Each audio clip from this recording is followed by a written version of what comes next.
अस्सलाम वालेकुम दोस्तों, कैसे हो? मुझे उम्मीद है कि आप सभी सही होंगे। आज जो हम बात करने वाले हैं वो बात करेंगे कुवैत में जो अभी हालात हैं और जो प्रवासियों को लेकर परेशानियां आ रही हैं, गिरफ्तारी, चेकिंग, सभी चीज़ों के बारे में बात करेंगे। चैनल को सब्सक्राइब ज़रूर कर लें। तो सबसे पहली खबर की तरफ बढ़ते हैं। अगर आप एक इल्लीगल हैं तो बहुत सारे लोग हमें कमेंट कर रहे हैं कि भाई ये बताइए कि इल्लीगल लोगों के लिए छूट कब आने वाली है। तो गवर्नमेंट की तरफ से ऐसा कोई भी अपडेट नहीं दिया गया है। क्या छूट आएगी नहीं आएगी, लेकिन उम्मीद ये लगाई जा रही है कि हो सकता है ईद पर, जो बकरा ईद आ रही है, इस पर कुछ सोचा विचारी कर ले गवर्नमेंट। क्योंकि ईद के मौके पर जब कोई त्यौहार आता है उसी मौके पर जो है रिहाई जो है लोगों को मिलती है। जो नए नए लोग वहाँ पे इल्लीगल होते हैं उनके हवाले से भी कुछ ऐसी अपडेटें निकल के आती हैं।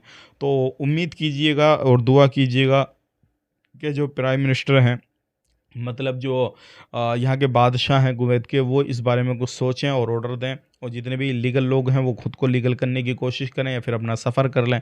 तो आपको क्या लगता है, कमेंट करके बताइएगा। लेकिन अभी कोई भी इस तरीके से गवर्नमेंट की तरफ से कोई ऐसी अपडेट नहीं आई है निकल के कि आपको छूट मिलेगी नहीं मिलेगी, बस उम्मीद ही लगा सकते हैं। बात कर लेते हैं यहाँ पे अगली खबर की तरफ। जो अगली खबर आ रही है निकल के उन लोगों के हवाले से जो लोग सफ़र करने वाले हैं। बहुत सारे लोग कमेंट कर रहे हैं मुझे कि भाई अभी सफ़र करना इंडिया का सही रहेगा नहीं रहेगा। तो देखिए, मैं इंडिया का तो बता सकता हूँ लेकिन पाकिस्तान का नहीं बता सकता। पाकिस्तान की तो पहले से ही हालत ख़राब है और काफ़ी ज़्यादा जो है वहाँ पे लोग ये मान के चलिए परेशान है। लेकिन इंडिया में बिल्कुल सुकून है, कोई मसला नहीं है अल्हम्दुलिल्लाह। आप इंडिया का सफ़र करना चाहते हैं तो कर सकते हैं, कोई परेशानी आपको नहीं आने वाली है।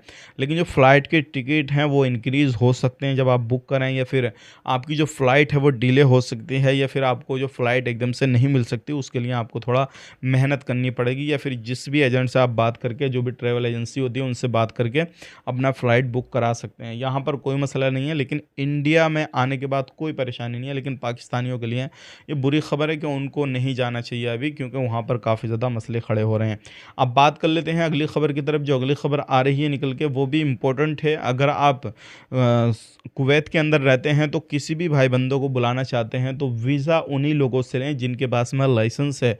अभी बहुत सारे ऑफिस वाले बंद गिरफ्तार किया गया है, ऑफिसेज़ बंद किए गए हैं जिनके पास में लाइसेंस नहीं है, जिनके पास में अथॉरिटी नहीं है कि वो अपने वीज़ा इशू कराएँ, या फिर किसी भी तरीके से लाइसेंस वाले तो हैं उनके पास में अथॉरिटी होती है, उनके पास में एक पुख्ता सबूत होता है कि वो किसी के साथ धोखाधड़ी नहीं कर पाएँगे। लेकिन अभी क्या है, जिनके पास लाइसेंस नहीं है दुकानें खोल के बैठ गए और उसके बाद में लोगों को बुलाया, छोड़ दिया। इल्लीगल की संख्या जो है इन लोगों से बढ़ रही है।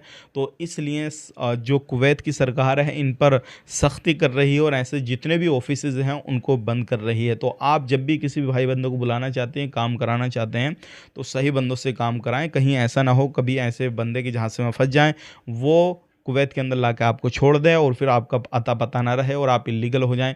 कभी भी कोई काम पड़े घर पे आने का, इमरजेंसी में कुछ भी, और आप आ ना पाएँ, क्योंकि इल्लीगल हो गए फिर आपकी नहीं चलेगी। फिर आपको हर तरफ से परेशानी आएगी और फिर पता नहीं 2 साल 4 साल 10 साल कब तक आप नहीं आ पाएँ। वीडियो देखने के लिए बहुत बहुत शुक्रिया। आज के लिए इतना ही। चैनल को सब्सक्राइब कर लें। वीडियो कहाँ से देख रहे हैं कमेंट करके ज़रूर बताएं, उससे हमारा हौसला अफजाई होगा कि भाई आप लोग कहाँ से हमें प्यार दिखा रहे हैं इतना।